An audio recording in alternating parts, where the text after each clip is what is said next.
அது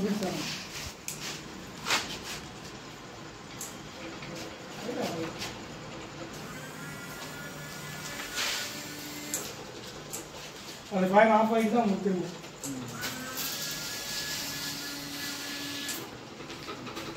அந்த செகண்ட் வந்து அங்கே போகும். எங்கே போகிறப்போ ஃபயர் வந்துருக்கோ அந்த அணைச்சிட்டு அதுக்கு எடுத்து அதை கண்டினியூஸ் ஆரம்பிக்கும். இது artificial intelligence concept.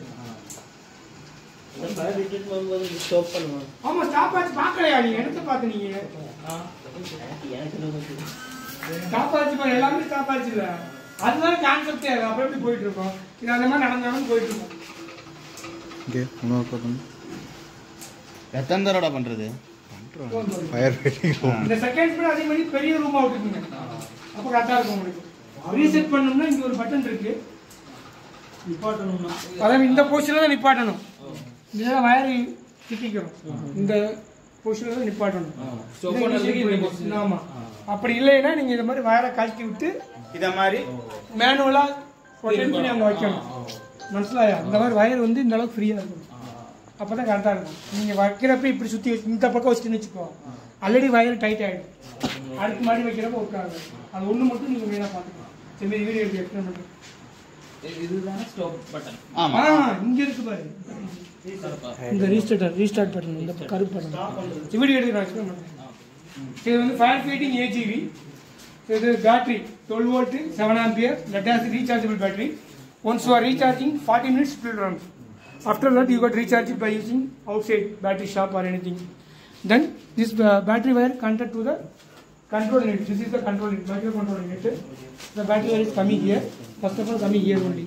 This is the power supply unit. 12 volt is converted to 5 volt because the microcontroller operating voltage is 5 volt. So we got to convert the 5 volt 12 volt to 5 volt. Then this is converted to coming to the Arduino Uno microcontroller. This is the Arduino Uno microcontroller. This is keypad for time setting it. LCD display. Then this is the fire sensor. This is the fire LDR sensor. That sensor will be controlled by here. This is the amplifier. Suppose வந்து நீங்கள் sunlight வெளிச்சம் வெளியே நிறையா இருக்கப்போ வச்சிட்டிங்கன்னா இதை adjust பண்ணணும். இந்த அளவுக்கு கொஞ்சம் இருட்டாக இருக்கிறத ஒரு பண்ணி. ஏன்னா எல்டிஆரை பொறுத்தவரை லைட் டிடெக்ட் பண்ணணும். கொஞ்சம் இருட்டாக இருக்கணும். ரூமெல்லாம் பகலில் செக் பண்ணிங்கன்னா அந்த இதெல்லாம் கண்ணாடிலாம் க்ளோஸ் பண்ணி கொஞ்சம் டார்க்காக இருக்கும். அப்படி இல்லை இதை கொஞ்சம் அட்ஜஸ்ட் பண்ணணும். இந்த நார்மலாக இந்த லைட்டு ஆஃபில் இருக்கணும். ஃபயர் வச்சா மாத்திரம்தான் இது ஆன் ஆகும். அது செக் பண்ணலாம்.